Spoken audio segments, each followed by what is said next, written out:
I'm here in New Bern, North Carolina, and this is the site where I was told that the Great Fire of 1922 started, igniting here at the Roland Lumber Company, December 1st, 1922, early in the morning. Only none of that is actually true.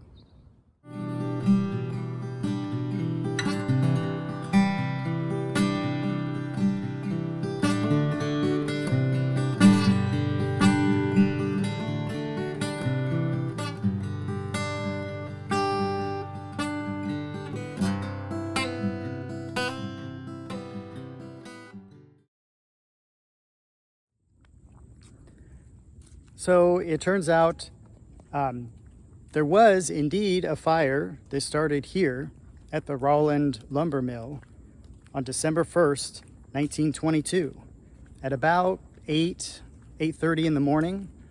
Purportedly a belt in one of the machines got caught up and created enough heat.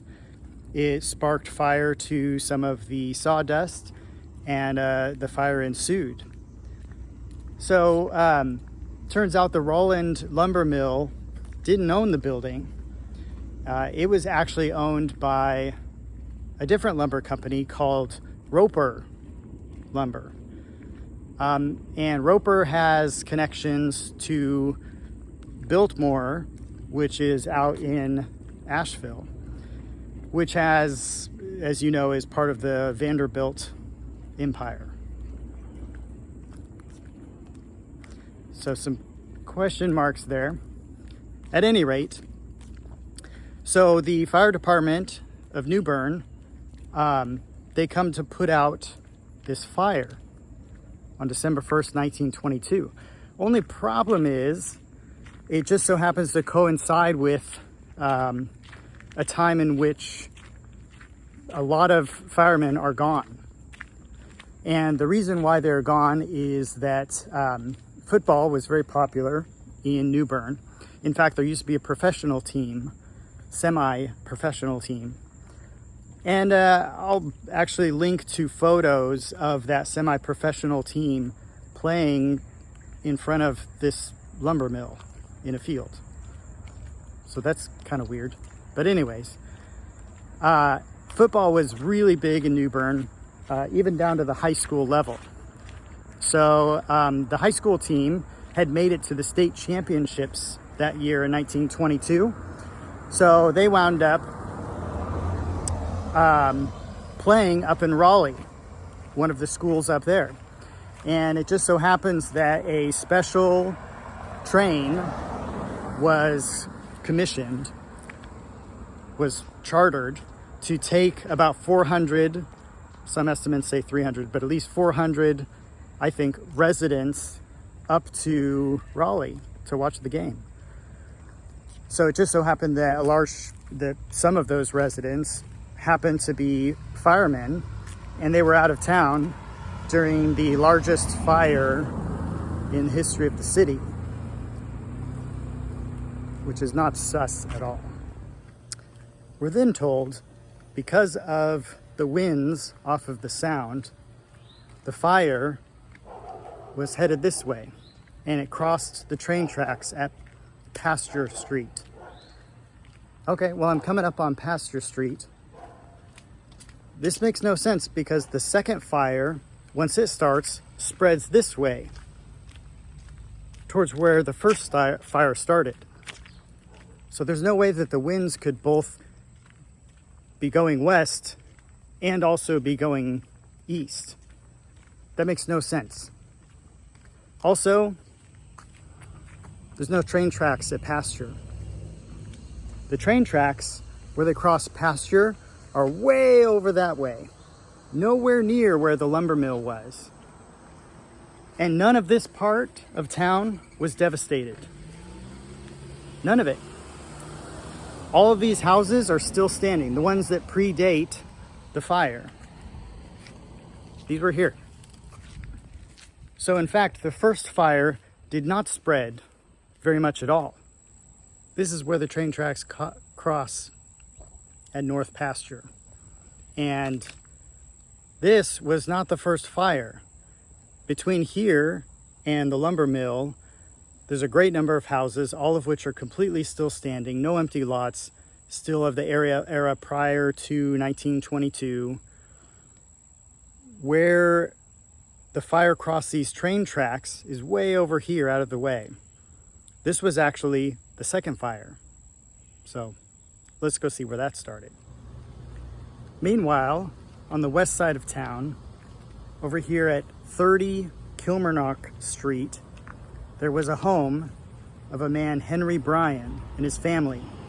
And they were eating breakfast. This would have been the day after Thanksgiving on December 1st. And Thanksgiving used to fall on the last Thursday of the month, not the fourth Thursday of the month.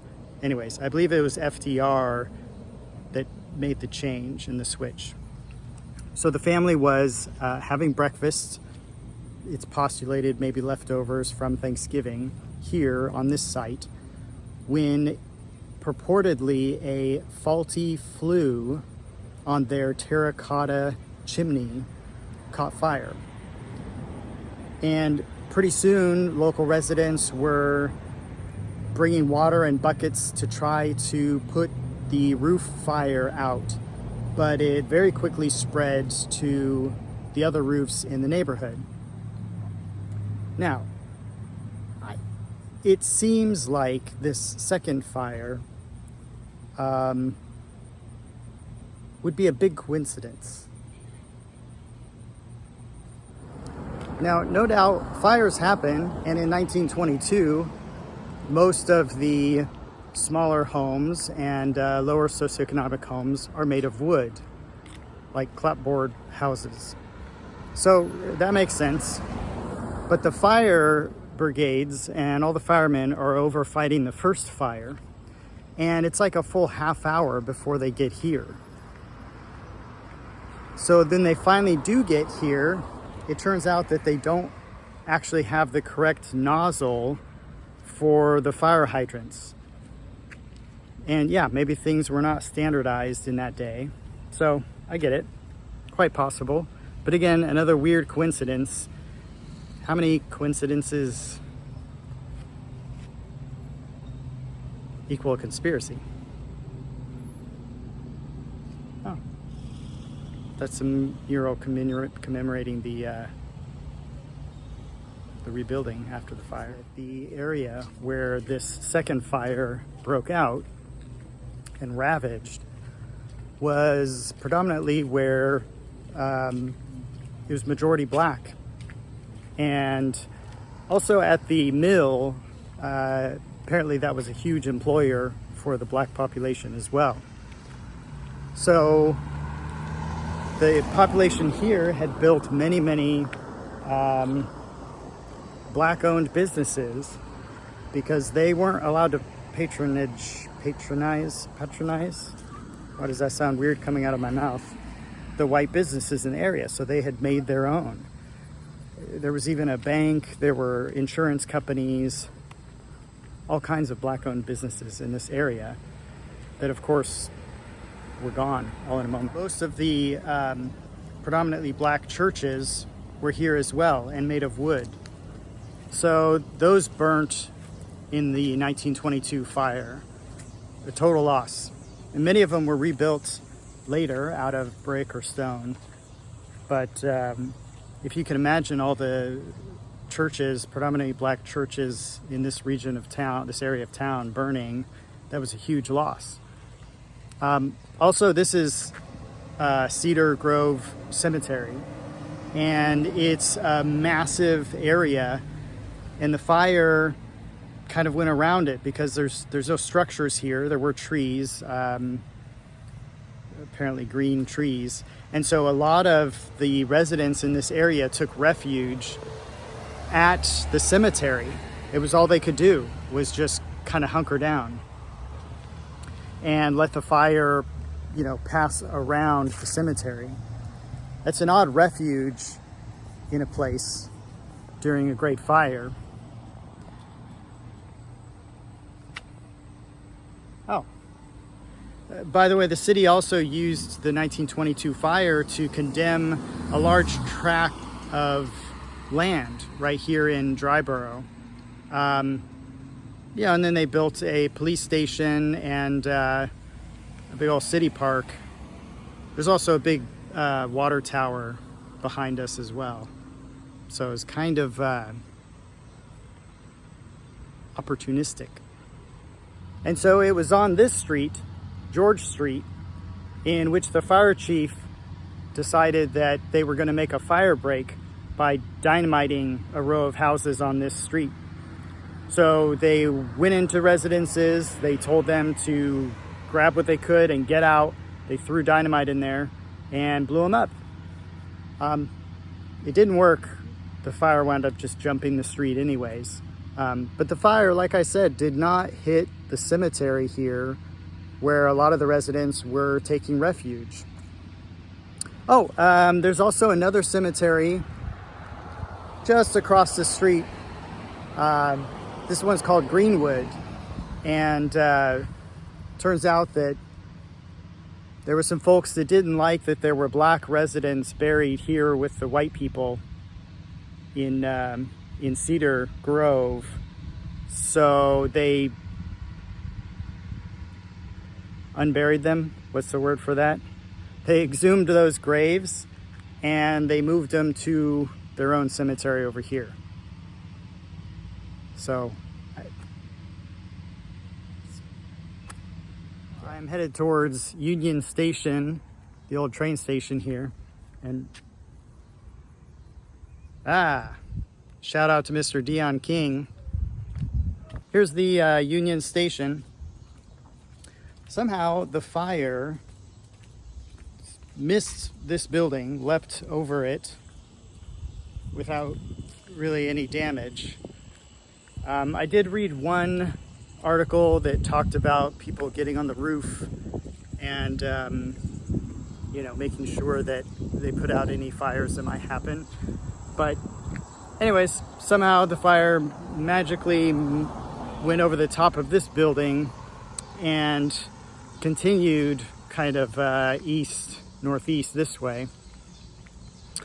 And eventually it ended up here.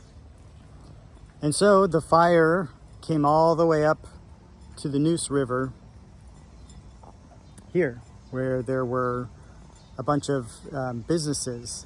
These were not boat docks back then. They were, it was kind of a wharf pier with warehouses and businesses on them. I'll have to look up what those businesses were. But as far as I can tell, I think, in fact, this second fire never merged with the first one that was a quarter mile that way. So 2 separate fires, never converged. The wind was actually blowing towards me from the west to the east, northeast. So the fire that's north of us was not going the opposite direction.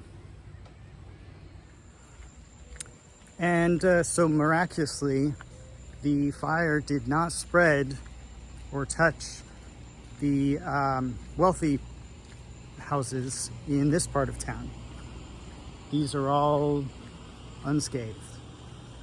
And the winds were predominantly from the west-southwest, and they were blowing toward the east-northeast. So none of these houses were affected. Likewise, none of the houses that were, south of the area where the fire started. And also downtown, unscathed. All those businesses that were downtown survived. All those buildings survived. The Great Fire of 1922 had just a miraculous path right through the poor black part of town.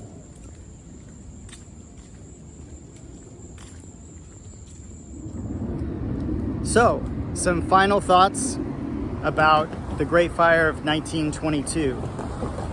It was not great. It was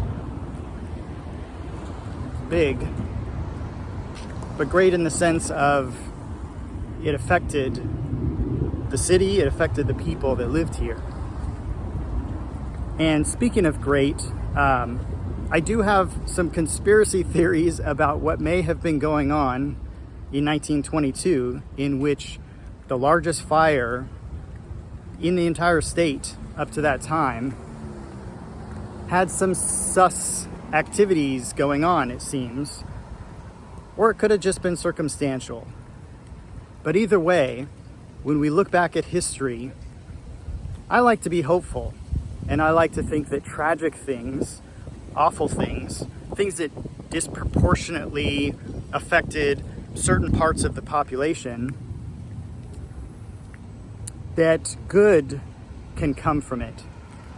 And we saw a rally around New Bern and around the people who had been displaced. And we saw really some heartening things.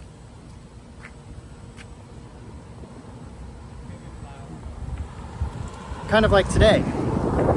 And so I say, look to those who are improving your community. Look to those who are building something. Look to those who are preserving the past in a special and unique way. Look to those people. See what they're doing. And if possible, maybe join them or support them. I know I do. So thank you for watching. Thanks for sticking with me this long. And get out. Explore. Do it on foot. Do it on a bicycle. Do it on a paddleboard or a kayak. Do it on a skateboard, whatever. Go find your adventure to history. And let me know what grand adventures that you have in your town. Until next time, thanks for watching. This is Jordan with Adventures to History. Be well. Oh, the Firemen's Museum. Maybe I'll go see what they think of my conspiracy theory.